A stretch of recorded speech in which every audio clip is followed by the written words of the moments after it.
Go to Nate in Salt Lake City. First-time caller. Nate, you're on Heart of the Matter.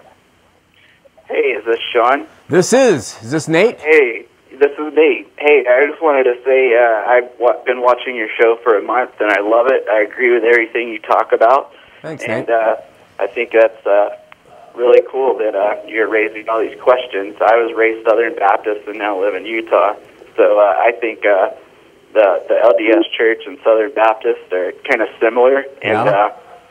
But my question is, I want to know if you've ever read the Book of Enoch, what you think about it, and why it wasn't put in the Bible.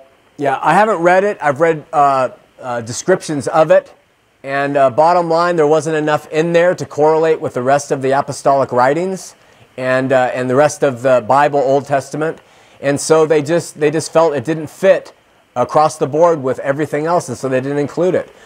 You may differ with that. There may be very good things in the Book of Enoch, but I haven't read the book myself, so I can't comment too well on it.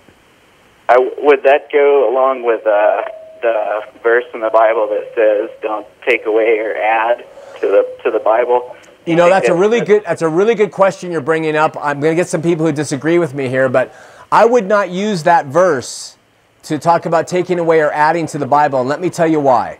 The Book of Revelation is a singular revelation that John received on the Isle of Patmos, actually recorded it after he left Patmos. And when he says, do not add or take away from this revelation, he's talking about the Book of Revelation.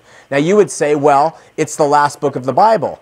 But it's quite possible that it was placed there by the people who compiled the Bible. Now the argument is, were the people who compiled the Bible gathered, were they inspired by God? I think it's possible, but I'm not sure. And so when you use that with somebody like a Latter-day Saint, you can't have the Book of Mormon. Look what it says here in Revelation. They're going to quickly give you a history and show you that's just a fallible argument. Here's another reason why. In the Book of Deuteronomy, it says the same thing. So if that were true, Southern Baptists do. Do they? Yeah. Oh, yeah. They get really defensive. And yeah. So, what I would say to you in defense of the Bible being complete, especially the New Testament now, the Old Testament's definitely complete, but the New Testament is, Jesus called apostles, and they were special witnesses who actually saw him and talked with him and knew him.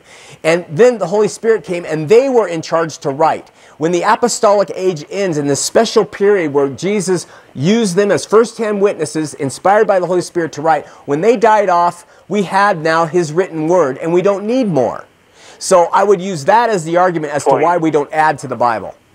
Good point. All right? Okay, thank you so much. I love your show. Hey, thanks. Thanks for calling. Bye-bye. Bye-bye.